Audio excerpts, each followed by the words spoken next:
दिन में 10 घंटे सोती थी। यस, चाहे ऑप्टिक्स हो या फिर ऑर्गेनिक केमिस्ट्री, मेरे पास हर चीज़ का एक ही पेज पे शॉर्ट नोट्स थे। मैंने अक्टूबर में कोचिंग ज्वाइन की थी, but still I got selected in NEET. जब सब बच्चे मई से पढ़ रहे थे, मैं वहाँ अक्टूबर में पढ़ने लगी थी। मैं उन बच्चों से ऑलरेडी 5 महीने पीछे थी। मेरे मन में भी ये सवाल आ रहा था कि क्या मैं इन बच्चों को कैच कर पाऊँगी, क्या मैं इनके साथ कम्पीट कर पाऊँगी। So in this video I will tell you कि मैंने बैकलॉग्स कैसे कवर किए और वो क्या चीज़ें थी जिन्होंने मेरी बहुत हेल्प की in clearing my all the backlogs and selection in NEET. So my first point is backlogs. अब आप सबको पता है कि अगर मैंने अक्टूबर में कोचिंग ज्वाइन की है तो मेरे पास बहुत सारे बैकलॉग्स थे। 5 महीने के बैकलॉग्स थे मेरे पास। ऑलमोस्ट 50% ऑफ द सिलेबस जो मेरी कोचिंग में था वो हो चुका था और मुझे वो सारा कवर करना था। तो मैंने क्या किया कि जो मेरे बैकलॉग्स थे उनको डेली कवर करना शुरू किया। डेली 20 to 30% ऑफ द जो टाइम था वो मैं बैकलॉग्स को देती थी। ये नहीं है कि एक दिन पढ़ लिया और एक दिन नहीं पढ़ा। मैं डेली करंट तो पढ़ती ही थी, बट करंट के साथ साथ बैकलॉग्स भी पढ़ती थी। हमारी कोचिंग में 15 डेज में RTS होता था, which means revision test series. उसमें जो टॉपिक्स हो चुके थे वो आते थे, मतलब मेरा जो बैकलॉग था वो आता था। तो उस पेपर में जो भी सिलेबस होता था मैं उस सिलेबस को प्रिपेयर करती थी। एक सब्जेक्ट की 1 यूनिट या 2 यूनिट आएगी एंड 15 डेज होते थे मेरे पास उसे प्रिपेयर करने के लिए, तो मैं उसे प्रिपेयर करती थी। तो इससे क्या हुआ कि एक तो मेरा शेड्यूल बन गया बैकलॉग्स को कवर करने का एंड जो सारे टॉपिक्स थे वो इजीली कवर हो गए। एंड नेक्स्ट टेस्ट हर 15 डेज में होता था। तो इससे क्या है, जो भी मैंने बैकलॉग कवर किया है उसका एनालिसिस भी हो जाता था कि मुझे कितना आया समझ में और कितना नहीं आया, एंड मेरी जो वीकनेस है वो भी मुझे पता चल जाती थी। सो दैट जब मैं नेक्स्ट टाइम उस चीज़ को रिवाइज करूँगी तब मुझे मेरी वीकनेसेस का पता हो, so that I can work on them. Next point is time. मेरे पास बहुत ज़्यादा कम टाइम था, मुझे पीछे का भी कवर करना था और साथ वाला भी करना था। तो इसके लिए मुझे एक्स्ट्रा चीज़ें पढ़ने का टाइम नहीं था। सिंपली बोले तो मेरे पास टाइम वेस्ट करने के लिए नहीं था, इसलिए मैंने बहुत ज़्यादा लिमिटेड कंटेंट पढ़ा। ये नहीं है कि और बच्चों की तरह या बहुत सारे बच्चे ये गलतियाँ करते हैं, 4-5 कोचिंग के मॉड्यूल्स ले आएंगे, अलग अलग टीचर्स की वीडियोस देखने लग जाएंगे। नहीं, मैंने ऐसा नहीं किया। मेरे पास मेरी एक कोचिंग के मॉड्यूल्स थे, NCERT थी, एंड जो मेरे टीचर्स थे मैंने सिर्फ उन्हीं को फॉलो किया। मैं इधर उधर मैंने मेरा टाइम वेस्ट नहीं किया, और जो मेरा लिमिटेड कंटेंट था वही पढ़ा मैंने, जैसे मेरे नोट्स, NCERT एंड कोचिंग के modules. Next point is short notes. Short notes बहुत ज़्यादा हेल्पफुल होते हैं। मैंने मेरे सारे लॉन्ग फॉर्म नोट्स को शॉर्ट नोट्स में कंपाइल किया था, चाहे ऑप्टिक्स हो या फिर ऑर्गेनिक केमिस्ट्री। मेरे पास हर चीज़ का एक ही पेज पे शॉर्ट नोट्स थे। शॉर्ट नोट डजेंट मीन कि आप टॉपिक छोड़ दो। शॉर्ट नोट्स मीन्स कि आप जितने भी आपके लॉन्ग फॉर्म नोट्स हैं उनको आप छोटे छोटे कंसाइज कर लो, छोटे छोटे पेजेस में, एक एक पेज में, 2-2 पेज में आप उन पूरे लॉन्ग फॉर्म नोट्स को कंसाइज कर लो। क्योंकि जब नीट का टाइम पास आता है तो आप इतने बड़े बड़े नोट्स, मॉड्यूल्स, NCERT सब नहीं पढ़ सकते हो। इसके लिए आपके पास छोटे छोटे नोट्स होने चाहिए, सो दैट आप 30-40 मिनट्स में सब कुछ पूरा रिवीजन कर सको।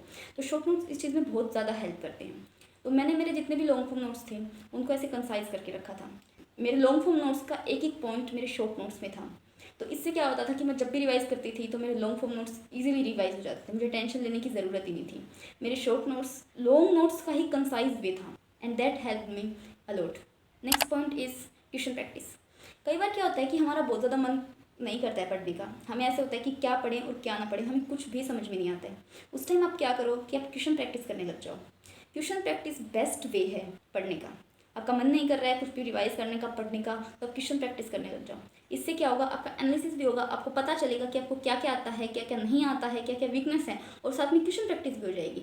तो इससे भी मुझे बहुत हेल्प होती थी। जब भी मेरा पढ़ने का मन नहीं करता था मैं ट्यूशन प्रैक्टिस करने लग जाती थी किसी भी चीज़ की। नेक्स्ट पॉइंट एक ये भी था कि जब भी आपका पढ़ने का मन ना करे तो आप शॉर्ट नोट्स बनाने लग जाओ। मैंने मेरे टाइम में बहुत ज़्यादा शॉर्ट नोट्स बनाए हैं। जब भी मेरा पढ़ने का या फिर कुछ भी करने का मन नहीं होता था तो मैं मेरे लॉन्ग फॉर्म नोट्स को उठाती थी, उनको देखती थी और उनसे शॉर्ट नोट्स बनाने शुरू कर देती थी। उससे क्या होता था कि मेरे जो लॉन्ग फॉर्म नोट्स हैं उनका रिवीजन ईजिली हो जाता था, क्योंकि मैं उन्हें लिख रही हूँ, कंसाइज में लिखने की कोशिश कर रही हूँ, तो मैं हर एक नोट्स को पढ़ती जा रही हूँ, लिखती जा रही हूँ, तो इससे मेरा रिवीजन ईजिली हो जाता था। एंड ये मेरा बेस्ट वे था to revise something. Short notes की वजह से मेरा बहुत ज़्यादा रिवीजन ईजिली हुआ है। Next point is revising same thing again and again. अब मैं आपको शॉर्ट नोट्स की बात बता ही चुकी हूँ, तो इसी से कहना चाहूँगी कि जो मैं रिवीजन करती थी तो बार बार उन्हीं नोट्स को पढ़ती थी जो मेरे पास थे, जो मैंने कंसाइज में बना रखे थे। मैं उन नोट्स से ज़्यादा रिवीजन करती थी। मैं मेरे जो रजिस्टर के लंबे लंबे 11th-12th के नोट्स थे उनको बहुत ज़्यादा कम पढ़ती थी, क्योंकि वो लंबे होते थे। जो मेरे शॉर्ट नोट्स थे मैं उनको बार बार रिवाइज करती थी। ये लगा लो जहाँ मेरे लॉन्ग नोट्स एक बार रिवाइज होंगे वहाँ मैं शॉर्ट नोट्स को 4 बार रिवाइज कर लेती थी। उससे क्या होता था कि जो मेरी मेमोरी है उसमें वो चीज़ अच्छे से फिट हो जाती थी, so that I can recall it any time. And उससे भी मुझे बहुत ज़्यादा हेल्प हुई कि मैं सेम चीज़ को बार बार रिवाइज कर रही हूँ। तो आप भी ये ट्राई करना। Next and the most important point is stress, your mental health. जब तक आप अपनी मेंटल हेल्थ का ख्याल नहीं रखोगे ना, वो भी आपका ख्याल नहीं रखेगी। आप लोग विश्वास नहीं करोगे, but I got selected in NEET, लेकिन मैं दिन में 10 घंटे सोती थी। यस, आप लोगों को विश्वास नहीं हो रहा होगा कि 10 घंटे सो के कोई नीट क्लियर कैसे कर सकता है। तो I am the proof that हाँ, दिन में 10 घंटे सोकर भी नीट क्लियर हो सकता है विद अ गुड रैंक। मैंने कभी भी स्ट्रेस नहीं लिया कि मेरे टेस्ट में कम नंबर आए हैं, मैं सो कैसे सकती हूँ। नहीं, अगर मेरे टेस्ट में कम नंबर भी आए हैं तो भी मैं 10 ही घंटे सोऊंगी। ये नहीं है कि मैं मेरे सोने के साथ या मेरी मेंटल हेल्थ के साथ मैंने कभी भी कॉम्प्रोमाइज़ नहीं किया। मेरा पेपर गंदा होता था, मैं उसका एनालिसिस करती थी, हाँ थोड़ा बहुत रो लेती थी, बट कभी मैंने ऐसा नहीं सोचा कि मैं आज खाना नहीं खाऊंगी, मैं आज सिर्फ पढ़ूंगी, मैं पूरी रात बैठ के पढ़ने लग जाऊंगी, पूरा दिन पढ़ूंगी 24 घंटे। ऐसा प्रैक्टिकली हो नहीं सकता है। आपको अपनी हेल्थ को प्रायोरिटाइज करना है, सो दैट जो हेल्थ है वो भी आपको प्रायोरिटाइज करे।